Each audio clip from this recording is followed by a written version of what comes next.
میں نے کچھ لوگوں کو دیکھا ہے اگر کوئی نیک کام کر لیتے ہیں نا تو پھر وہ کہتے ہیں چونکہ میں نے کیا لہذا ساری دنیا فوراً یہ کرے. آپ یہ کیوں نہیں سمجھتے کہ رب نے آپ کو توفیق دی ہے تو آپ عاجز ہو جائیں اللہ کے بندے, آپ عاجزی اختیار کریں.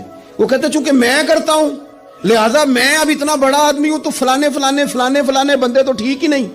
حضرت سعدی شیرازی کہتے ہیں کہ تہجد کا ٹائم تھا پرانے زمانے میں نا, لوگ مسافر اکثر رات مسجدوں میں آ کے گزارتے تھے تو کہتے ہیں مسجد میں لوگ سوئے ہوئے تھے سارے, تہجد کا ٹائم تھا, میں تہجد کی نماز پڑھ رہا تھا, میرے والد بھی ساتھ تھے, تو میں نے اپنے ابا جی سے کہا یہ دیکھو کتنے بد نصیب ہیں, نفلوں کا ٹائم ہے اور یہ سوئے ہوئے ہیں. تو فرماتے ہیں میرے والد کہنے لگے کاش تو بھی سویا ہی رہتا, لوگوں کے کپڑے تو نہ پھاڑتا. او خدا کے بندے اگر تو نے پڑھی ہے تو تیرا اور رب کا رشتہ ہے, اس کی بنیاد پر تو دوسروں کو حقیر جاننے لگ گیا. علم پڑھے دا مان نہ کریے ماتا کھی میں پڑھیا, او جبار کہار کہاوے متے روڑ دے میں دودھ کڑیا.